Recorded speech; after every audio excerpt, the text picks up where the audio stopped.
Okay, Frank, I'm gonna let you say it. We are live. Pump it up, David. Pump it up. It's pretty loud already.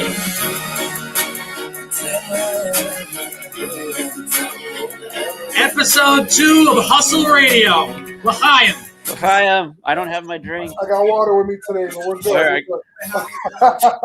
Hollywood chicks to my Hollywood shows, and I want to tell you something that you probably should know. Yo, Drake is the man. He's becoming like a preference of yours, David. What, Lil Wayne? You're saying? Yeah, Drake, the whole vibe, Listen, that's not new. That's kind of my music, I guess. No Even though I'm a white boy from Jersey. No doubt. We got Paul with us today. We do have Paul with us. Episode 2 of the New York Hustle Radio. I'm not sure if you know, Paul. We started a podcast by mistake. Mm-hmm. And we called it the No Name Podcast. It was something that me and David were like, listen, we got to go on a live. We went on a live.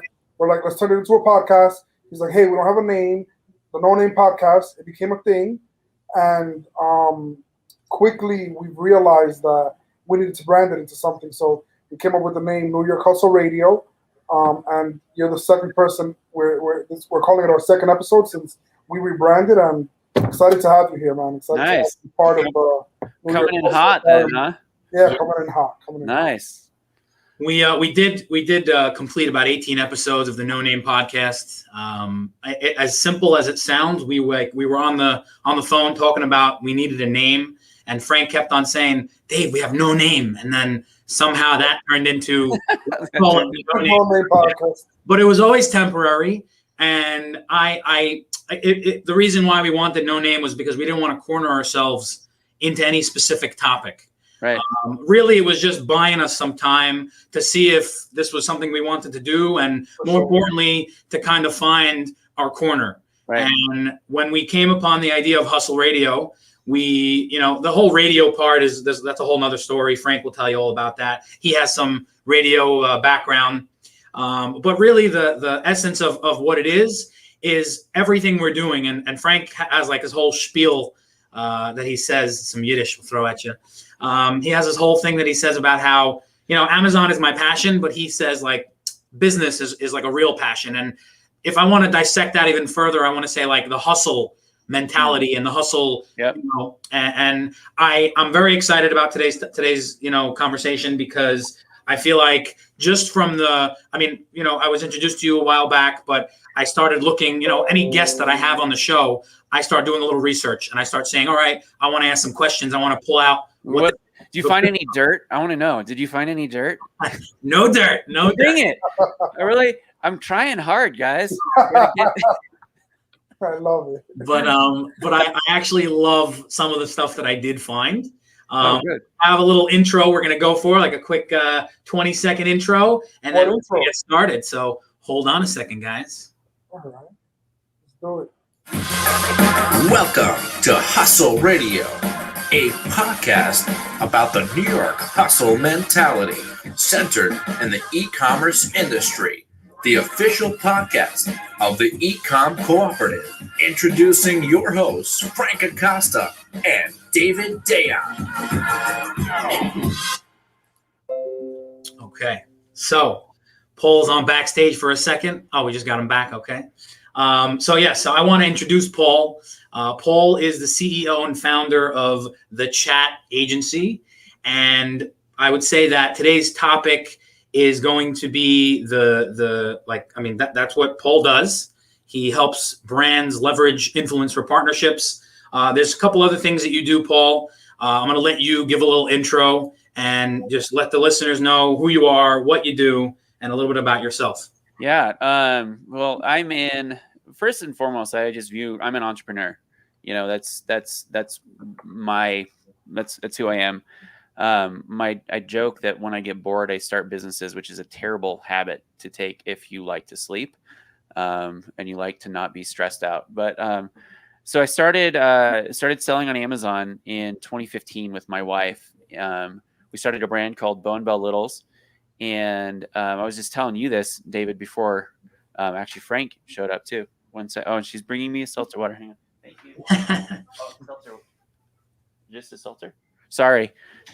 I thought she had it. We're live. It's all good. It's all good. Yeah. So I was telling David before you showed up, Frank, that or I got here a little bit early, but we have 9,000 units of swim diapers that we have to package at our house. And so we're like hiring all these people, as many as we can, because our manufacturing team screwed something up, and it's a long story. And this is one of those things, like it's hustle. What are you going to do? You just got to do it, and you got to do it. So, this is when businesses are made. I think when you have crunch time, you gotta box 9,000. Me personally, when I started out in the Amazon space, it was straight out of high school, and I was boxing up. During holiday season, during Christmas season, the guy that I was working for just needed extra hands, just like you're saying. Mm-hmm. So that was actually the first. I don't even go public about that. That's really, I started in the warehouse technically in high school. Yeah. But I know what you mean, and I know put it this way, it wasn't just me. I would get as many friends as I could find, and I mean we would really this is back in the arbitrage days, and we were just buying goods and selling them Casio G-Shock watches, if you remember, 10 years ago, and we were just boxing them up and shipping them out by so much. It was crazy. So it's currently Prime Day right now, day 2 of Prime Day, and we're almost out of stock on everything. But you also have the season for your products, so right? It makes sense. Man, well, it's frustrating because our orders normally take 60 days, and the current order that shipped is 100 days, and we're going to be at 120 before we get the rest of it. And so, I mean, we're at double what it used to be. I mean, when we first got started, it was about a month to 2. So it was so it's 60 day. About a month, delay or lead time. And, that was back in 2015.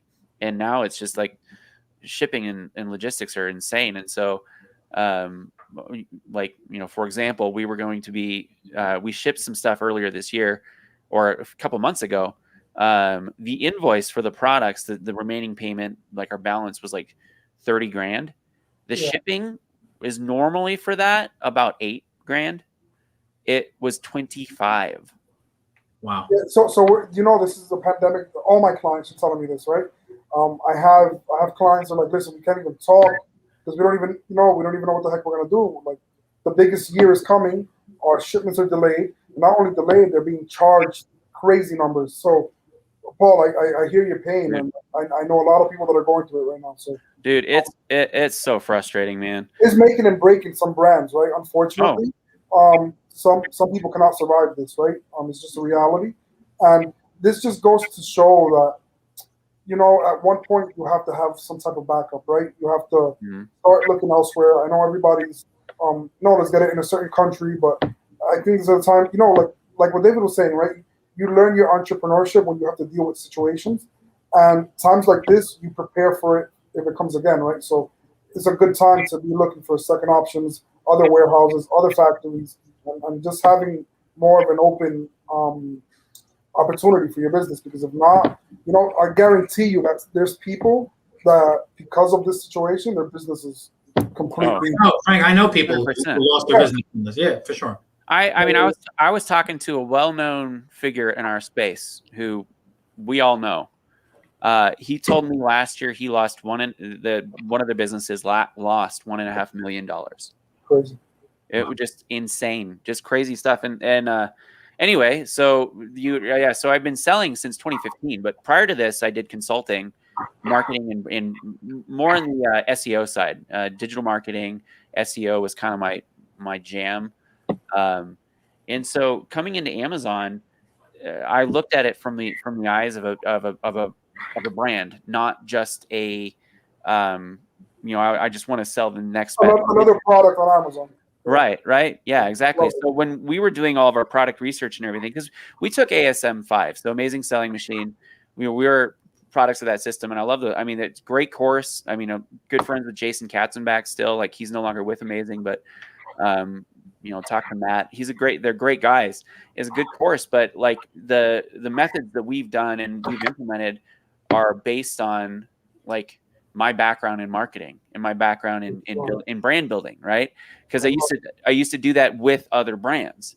And so that was how we looked at it on Amazon, you know, getting started, was not just where we're going to start a bunch of products. It was from the get-go, what's going to be the brand, what niche is it going to be in, and like what's our umbrella. And first we were going to be just broadly baby, right? When we were first getting started, I really wanted to do bandana baby bibs. I don't know if you guys have seen those, but dude, I'm so glad I didn't do those now, because like very saturated right now. Oh my God, it's insane. It is so crazy. When we first got started, there was literally two people selling in bandana bibs.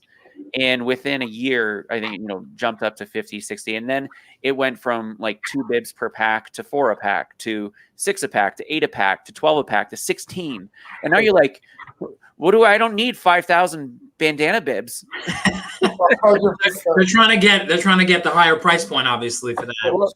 You know, and that's the funny thing. I see a lot of Amazon sellers who, I mean, they're Amazon sellers. They're not thinking of it from a business or a brand building opportunity. And so like the only way that they can think of differentiating is by doing more or selling for less. Like that is a losing proposition. You like when you look at building a brand and you look at establishing a name for yourself, like you have to think creatively outside the box. You got to think about unique selling propositions and why in the world would anyone care? Literally, like just because your mom loves it, okay, that's cool. Yeah, like that's great. I'm glad that you have one customer, but you know, you've got a unique selling proposition and this story. Like, what's the story of the brand, the origin story? Like, why are you here? Because you know, there are the consumers that don't care, but more and more, especially with Gen Z, millennials specifically, becoming such a big part of our buying power in America. People are buying from brands that they can engage with, that they feel like they've got a connection with, that they give back. They see the owners. And so it's insane that like saying how many people just don't want to be visible with their brands. It's like that poverty mentality that people are going to find out what you sell and then start selling it. Yeah, 100%. You know, David, you're muted. You're muted, David. But Paul, while he unmutes himself, you're speaking my language, and I'm, you know, I love this because I come from a branding background, right? What we do is create brands, and I service the Amazon people, but I will never call myself an Amazon agency, right? Because I have a branding perspective on what your name means, why you came up with the name, what's the story behind it, right? And that's what we do at Creative Percent. But the reason it resonates so much with me is that I also got into the Amazon world, not as an Amazon seller or anything of that sort, but as a person that creates brands, right? I've done it for people that have never touched the Amazon platform before, just their own brand selling on Shopify, whatever the case is. And when you mention it, right, I think that so many people are doing it wrong because they're not investing time into this. You know, they're not creating the platform for their brand to be successful. So, and the only way to create your brand is outside of any platform. It doesn't exist on a platform. Yep. It exists way before that, right? And it resonates so much with me what you're saying, man, because right now there's so many people on Amazon and doing e-commerce that the only way to stand out is to get it done right. Shout out to Chezi Schreiber, who's in the audience right now. Shout out I call him Chezi, but yeah, shout out to Chezi. It's all the same, Frank. Don't worry about it. So, we'll forgive you. yeah. But Paul, what you just mentioned about people like being worried about someone stealing their idea, someone can go on Amazon and find a successful item and steal that all the same. I laugh. I honestly laugh when somebody's like, no, I'm worried. Like when I speak to someone and I'm a consultant, I don't sell. Right. So I speak to someone and they tell me I don't want to say what I do. And I'm like, I don't sell. And even if I did, like, I don't need your idea. Like, No kidding. Very funny. It's like I have enough half-baked ideas of my own that I don't need your half-baked idea. Yeah. Like I'm executing poorly on several half-baked ideas already. Like I don't need to execute. Like I don't need another one of terrible ideas, or even it could be a great idea, but that doesn't matter. Like I literally have I have no time. It's just. I want to actually talk about what you just said a little bit, and I want to like switch over. We'll come back to what you do as a service, but right now I want to talk a little bit about the mindset of the hustle of that New York hustle. Huh. Happens to be somebody mentioned to me, so no lazy people on the podcast. I was like, yes, that's true. So my question for you is actually, before I even mention that, you have a phrase that you coined, which I don't really know anybody that like coined the phrase, and I think that's very cool. Every time we have an episode, I try to like put like a nice little like quote out there. I don't know if you saw it. I think I added. I did. I saw that, and I was like, wow. Because I think I reshared, and I was like, every now and again, I say something smart. That's good. I guess if you talk long enough and you say enough stupid things, that eventually there will be a smart thing in there somewhere. Well, what you said is so true, because I actually want to show you this. Hold on a second. I'm going to show you my wall. Oh, you can't see it. Hold on. I'm going to show you my wall right there. Do you see the stairs of success? Yep. So the first step is failure. You probably can't see it. I can't zoom, but step one of I really believe this, so much so that I hung it on my wall.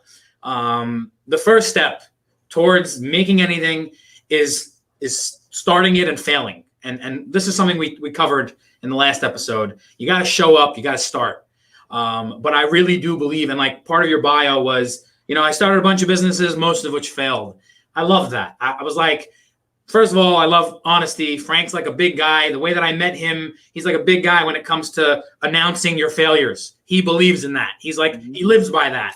And, so much so that he'll go out there and make like a LinkedIn post that ironically goes viral saying, I went to a pitch today and I pitched my heart out and I didn't get it. Oh, well, I'll see you tomorrow. Keep hustling. And that's like real. That's like, I like you see that and you're like, wow, it's not another, I got a car, or I'm giving a car away, or one of those cliche, success things. Like sometimes you got to just talk about the failures and that's it. So I want to kind of talk about that for a second and get your take on that. Failure is definitely, if not the first step, an early step towards success. On those stairs, on that image, you have rejection, insecurities, late nights. I know you believe in that.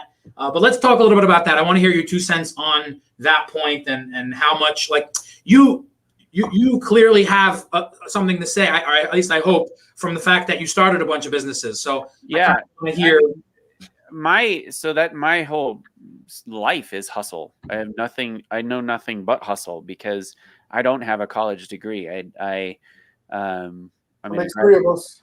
Yeah, I graduated from high school. I went to school at Hillsong International Leadership College in Sydney, Australia, to get a certificate of pastoral leadership, which I actually never even got because I wasn't able to finish the program. I was there for a year, was planning on going back year 2, but came home. It was 2002, right after the, one of the, first big economic meltdown, and just couldn't get back. My parents, everything fell through.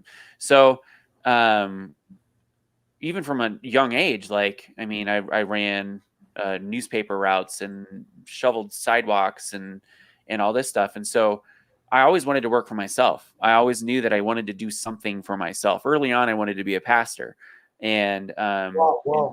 In life. So it's funny that you said that your parents are pastors, yeah. Frank.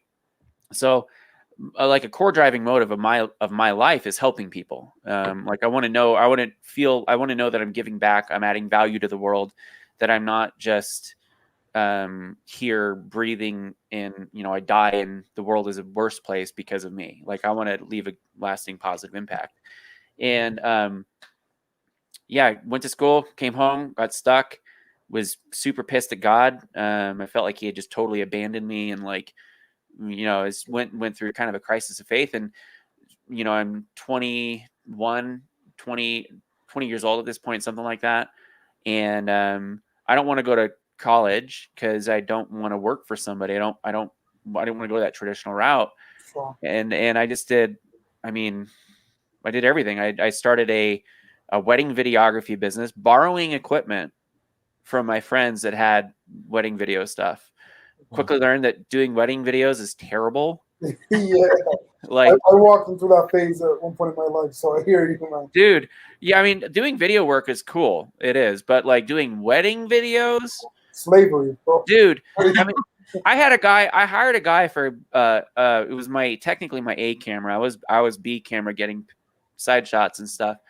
And it was actually my sister-in-law who I'm married. Yeah, my sister-in-law's wedding. And they were in front of this big window and he had auto exposure on. Wow. And so it was like backlit, Yeah, can't see yeah. anything. And that was the main camera too. And I was like, oh my God. Yo, my God, that's crazy. Oh, Something so little, a mistake of a button on the camera, huh? yeah. And it's like that. And like, what did I learn there? Well, make sure that you go over the obvious, what you think might be like a no-brainer, like in this. And I mean, I also learned I hate doing weddings because you can't go back and be like, oh, so everything was overexposed or underexposed rather. And we got to reshoot the wedding. You guys cool with that? Yeah, right. I didn't get that first kiss. You mind doing it again?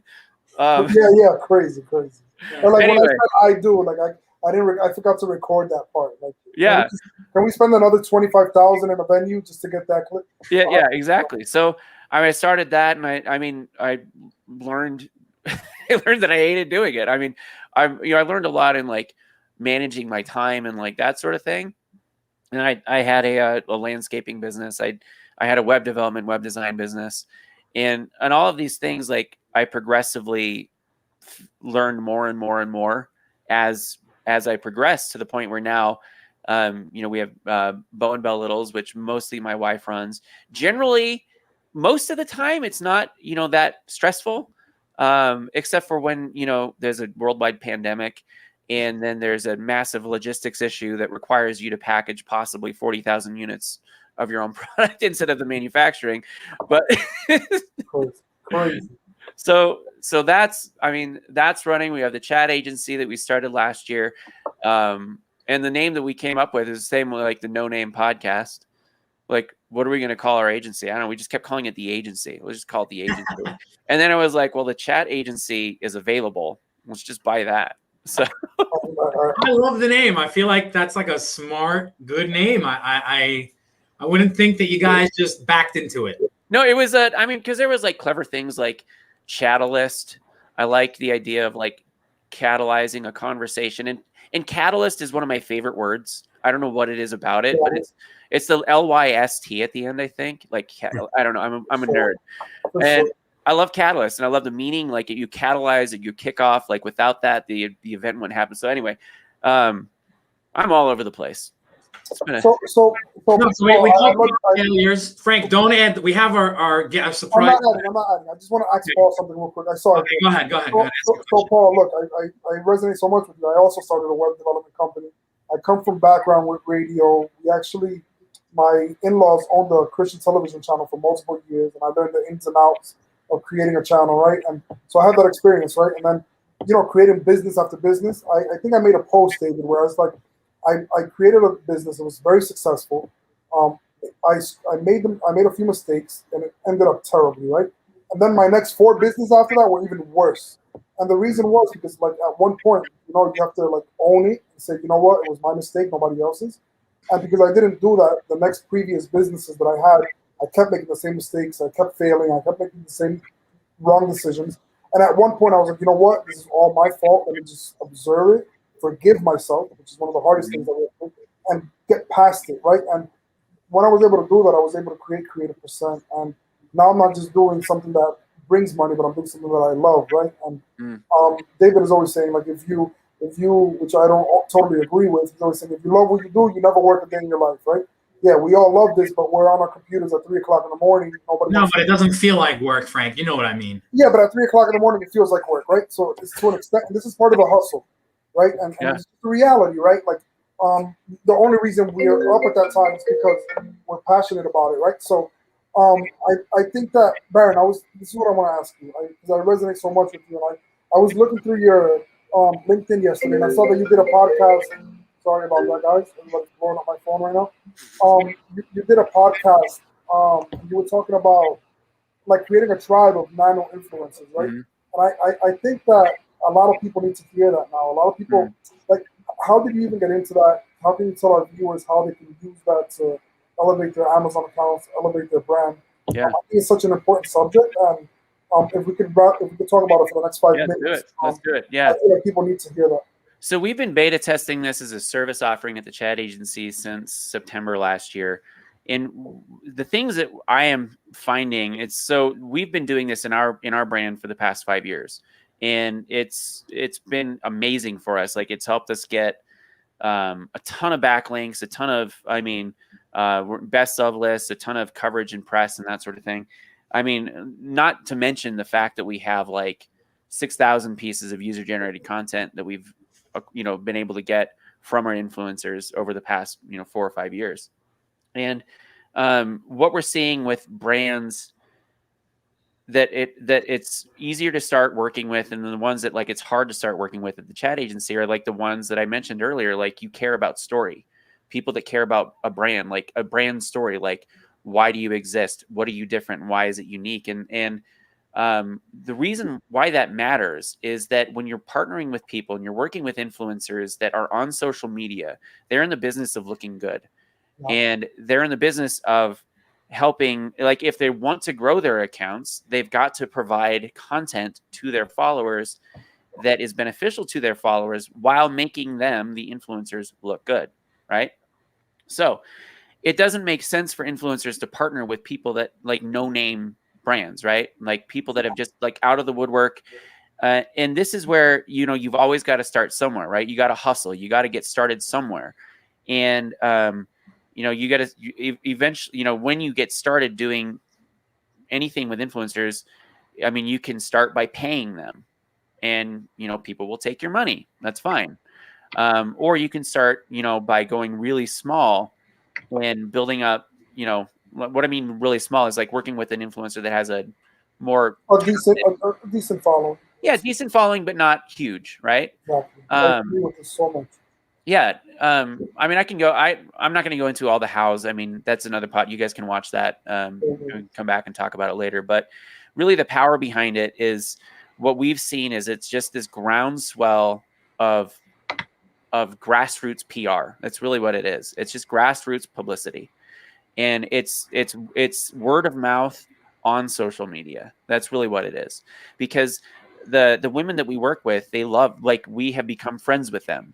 Like, most of them, like, we're growing every day. We're adding new people that we work with every day. But the ones that we've worked with for years, that like, they're amazing people, and we can lean on them for anything.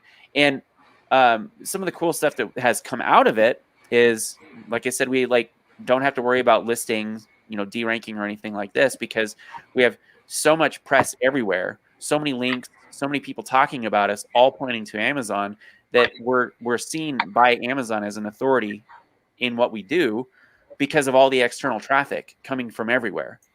And I attribute most of this to like a lot, working with influencers, working with people that have blogs, pitching our stuff in publicity type, like PR types things.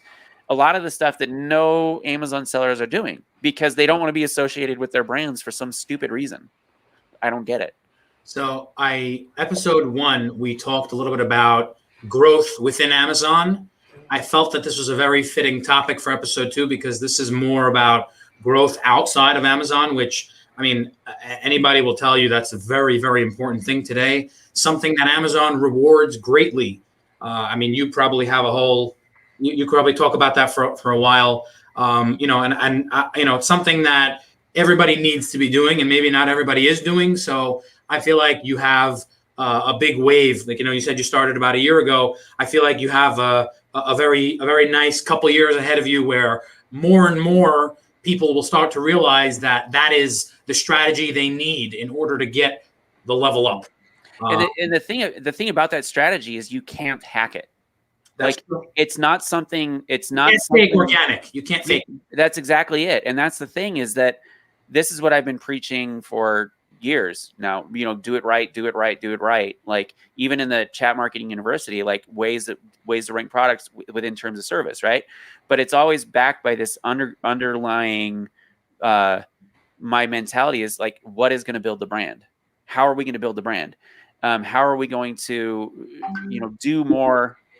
grow more, everything. So, Shout out to Isaac Seda in the audience. He's an Amazon seller. Nice, bro. Isaac, you need Paul's service, all right? So reach out. Yeah, we're not cheap, and in fact, we're increasing our pricing because going through looking at the brands that are good fits for us and the brands that aren't, like we've just got to charge more. So I want to take things back to hustle. I want to go back to kind of the mentality of the hustle. And then I'm going to bring in our cameo guest, who Paul, guest, if you can hear me, maybe like text me something like we can see him. We can see him. Just wave. If you can hear us, just wave. Oh no, he could hear us.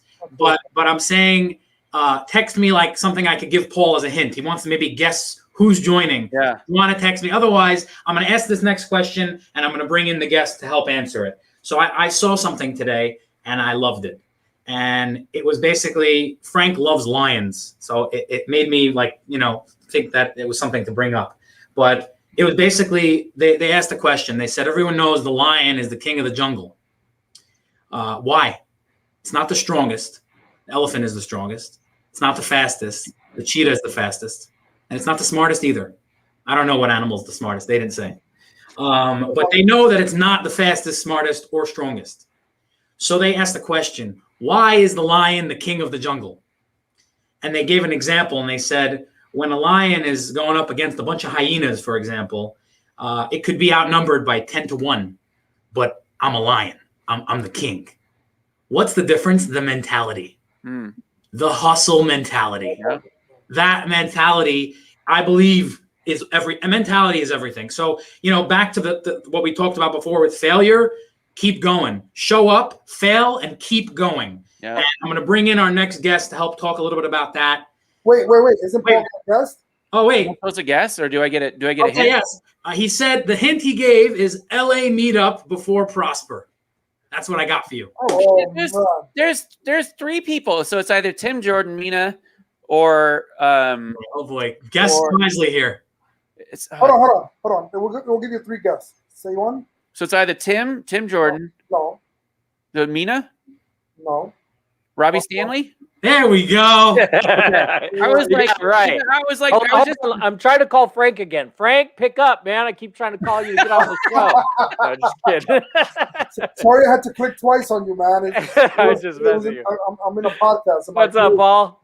I was talking to Robbie about this meetup before, and was it you? And my wife comes in, and I was like, yeah, I'll see you there. And then she's like, what the fuck? Like what do you? Because we're going to Michigan in a week and a half, and so this is why we're like, we got to package 1,500 swim diapers every day for 6 days to hit our target. And I'm not a freaking packaging company. My wife had to get a dog because I'm going on so many trips in the next 3 months. Let me tell you, I was in fact, actually, I think I was with David, I was in New Jersey, actually, at the Catita headquarters. And my wife goes out and gets a dog, which we had already talked about a little ahead of time, because I'm literally gone so much in the next 3 months to all these shows and everything. Mm-hmm. And I was just like, and Paul, to be honest, LA is just like, that's just the start. I mean, so yeah, if anybody listening real quick, we're going to be announcing it actually pretty much in the next day or two. Big LA meetup, Los Angeles, California meetup right before Prosper, Saturday, July 10th. Everybody's welcome to come out. A lot of people are flying in and then flying literally to Vegas right before Prosper. So it'll be a pretty good show. And Paul will be there, and David's invited, and Frank's invited. So if they want to try to make it out, but it's going to be a pretty cool thing. I think we land Monday, David, right? I'm flying in on Monday, and since it's a Saturday, and that's right. Sabbath, I'm burning, but I'm not gonna be able to make that one. But we'll be there in spirit, and maybe Frank will go and represent. Yeah, Frank can always show up. Yeah, it'll be pretty good. We got a big list of people. It's gonna be a lot of fun. It's gonna be it's more just to hang out and have fun. I mean, we've all hadn't seen each other in person in call it 15 months or so. California just opened last week. So if everybody doesn't know, I'm based in Silicon Valley, Northern California. So we just opened up last week, and 100% everything's back going again. Yeah, we're last, but whatever. We're there. So we made it, right? That's all that matters. we made it. We're there. But wouldn't you rather, Rob, 3 months of heavy travel as opposed to what we just came out of with no travel? I'd rather. Oh, yeah. I'd rather 100%. Hey, So you know me. I've got to be in front of people. I work a room. You know, I got events to do, and Paul too. I mean, Paul. So Paul and I, that's just one event. Paul and I have a couple extra events at Prosper that we're actually doing together. At least one I know of, and maybe even another one. So there's quite a few going on. So it'll be a lot of fun. It's going to be the craziest, longest week. I'm going to be so tired. Yeah. I mean, it's a holiday, Paul. It's a holiday for Amazon sellers, and it's going to be insane. I know that Danny's doing something one of the nights, and he's planning on being done at like 5 a.m. Oh wow! I heard about that. I mean, because there's no time slots left. It's like, where are we going to sleep? No kidding. Good. Yeah. Oh man, it's going to be a fun one. Well, I saw you guys were talking about influencers, or influence partnerships, brand growth. That's all good stuff, man. I wanted to circle back to go for it. And I was saying about mentality with because the whole idea is even in the intro, the hustle mentality, and I feel like that mentality, like that example I gave with the lion, that's all the difference that matters. I mean, it's definitely what makes a difference between someone who's going to go the distance and not. If you just say, like Paul, your situation, let's just take a real life example. You did the calculation. You said I need to package 150 products for per day for a week, 2 weeks, whatever it is.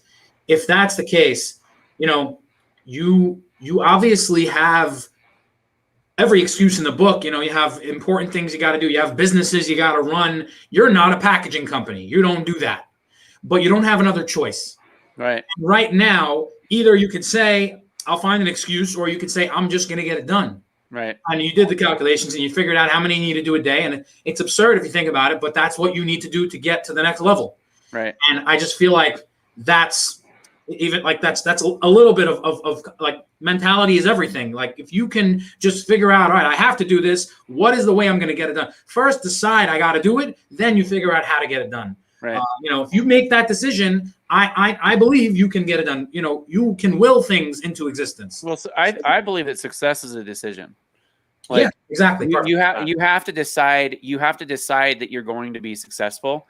Like everything starts here. Yep. Everything. And I mean, you said it earlier. Mindset is everything. And we were talking about this today. We had a 2-hour call with our executive team because we're having to do some pivots to make sure within the chat agency, and we're talking about like.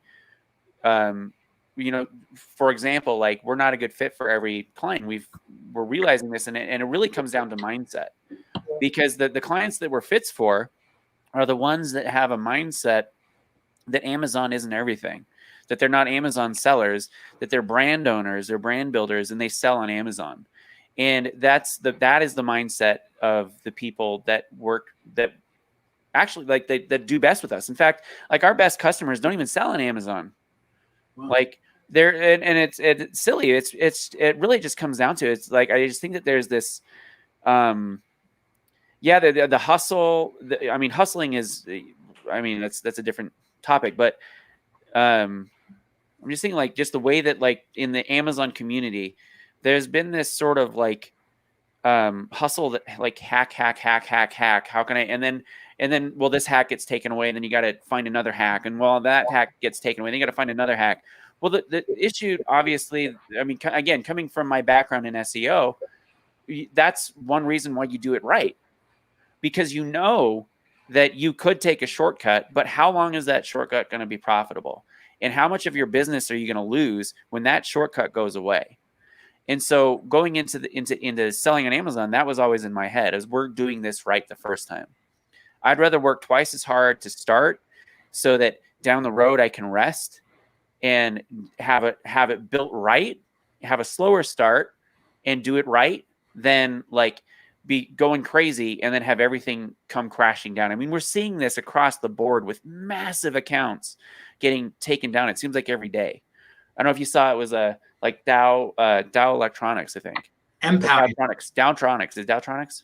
No, MPOW, I think. MPOW? I can't remember. It was a recent one, and they had several accounts that were suspended. But I think they got back up, though, no? I don't know. They might have. I don't know. But regardless, my point is, when it comes to like my mentality and hustle is like, I want to do it right and I'm going to work hard. Like I haven't paid myself out of the chat agency at all. Because my plan, the payoff is 3 years down the road when we exit. Sure. And my wife is like, why aren't you paying yourself? You're working full time doing this. And I'm like, well, because my employees are more important than me. Really. Yeah, I hear that, man. Yeah. Dowtronics. I think it was Dowtronics. Yeah. Oh, okay. Yeah, Paul, I agree with that 100%. I mean, there's times I ran my own e-commerce for 20 years. You don't go 20 years without pivoting and looking for the next thing. And what am I going to do next? I mean, let's face it. When I started, there was a thing called a Palm Pilot, and then there was a BlackBerry. Then there was, the iPhone, and what could be next? The iPhone going to rule forever? Probably. I mean, it's going to be around. That and Android are around for a long time. But you got to learn to pivot. You got to have a big picture. I'll tell you, does a good job. And I'm not saying that not a lot of others do that, but who's good at kind of pivoting and kind of looking at different things? Mina. We just talked about Mina. That guy is really good at just kind of like seeing what's out there. And, he tends to find like branches of what he's good at. Right. So like, he's really good. Let's just call it in like, it's not really this, well, it's sort of a supplement area, but there's a lot more to it. And he finds all these branches from it. And he is so good at finding those branches and then marketing himself. That and the thing that Mina does such a great job at too is that he dominates on Amazon, but he is a holistic. His marketing is holistic. Yeah. And that's the one thing that like he and I always like we chat and like we geek out about because he attends these big, marketing conventions that have nothing to do with Amazon. And I love that. I love that about the dude. And like anybody that is into business and marketing, like you can get so into Amazon marketing that you're chasing your tail. Anyway, but yeah, no, Mina's, you got to get him on here. So I don't know. Yeah, absolutely, hustle, man. It's Paul. Speaking of that, so check this out. Speaking of Mina and how he hustles. Okay, so we're doing that meetup on that Saturday. Mina's at an event down in San Diego. That's about a 2.5 hour drive from LA. Okay. Right. He's at an event on Friday. He's waking up Saturday morning, going to the event for like an hour or so, hopping in his car, running all the way up to LA to make sure he's at our meetup because him and I are hosting. Then as soon as the meetup's over, he jumps back in to go back down to San Diego to catch the rest of it and then be there Sunday. That's how much hustle that guy's doing. I mean, and that's just one example. So, and there's lots of other people who do that same thing. But what I'm getting at is you guys should always be looking. Look at for little branches and little things that you could spin off of whatever brand or whatever category you're in. Look for that next little thing, and then always be trying to market and see what's out there, because that's the way you go like longevity, and you like, or maybe a new brand spins off, or you find something new that to do, and influencers are always a huge thing. I mean, I was and I was big with using YouTube influencers back in the day. And actually, I was using them to drive my channel. My channel had like 48 million views before I sold it. It was all, and I can tell you guys because I already sold it. It was all iPhone related. I had the very first iPhone video on how to take apart an iPhone in July 2007. But I could also tell you this: I got into a little spot that I kind of was relaxed and felt like, hey, I'm comfortable here. We're kind of dominating, and another guy came along and did it better, and that happens, But I was still able to keep and maintain. And that's right around the time when he started taking over like a better channel on YouTube. I actually was spinning into Amazon, and that was like 2013. So, it was like the right move. I'll go into this Amazon with my other business partner and, get that going. And that turned into another exit, So it's like, I think that's the you just thing. got to look for those moves. Being a successful entrepreneur is all about the pivot, like being able to pivot and not resting on your laurels. You got to, because if you're not hustling, if you're not hungry, somebody else is going to be, whoever is hungry is going to eat. Yep. And it's crazy because I'm a very empathetic, compassionate person that I want to help everybody, but I'm also extremely competitive. Like I do not like losing. I don't lose. I have learning experiences. And like that's just anyway, but you're giving me some good ideas for next couple topics we have. So yeah. Anyway, I could go on and on and on and on, but those are the things that I look at entrepreneurs, and it's not about a dollar figure for me, but if it's like you got that mentality, you're going to be successful. You will have money. Like you will, because it's just, you feel it. Like you got it or you don't. I agree. 100%. As Chezzy said, truth. Yep. That is. So, okay, guys, awesome. So we're gonna wind down. Just like we start with a song, we end with a song. But I want to thank both of you for joining us. We've had Rob on the podcast in the past. But for anybody that doesn't know, he is the CMO for Gatita. And thank you so much, Rob, for making it. We actually, Frank had a little bit of a snafu earlier. We potentially weren't going to have him as the host, and Rob was kind enough to step up to be the a guest host. But ultimately, we got Frank's back. Always got everybody's back. So thank you, Rob, and thank you, Paul, for making the time and joining us. We appreciate it. We appreciate the value you gave us. And we're definitely, we do cameos. So Paul, we might invite you to cameo in another episode and another topic in the future. We always love to have anybody that could bring value, especially when it comes to the hustle. So wait, David, I got to tell Paul a funny one, and everybody should hear this. So first time I met David, okay, I'm in New Jersey. I think he'd gone out to dinner. We're getting together after. I walk up to David, and he goes, "Man, I thought you were taller." I said, "That's funny because I thought you were shorter." That was our first time we met. That's how that went. That was a lot of fun. David's a great guy. So Paul, get ready. I'm like 6'4", man. Be ready. Yeah. No, go ahead, David. I just had to throw that out there. No problem. Yeah, no, it's that happened. That was fun. That was a lot of fun.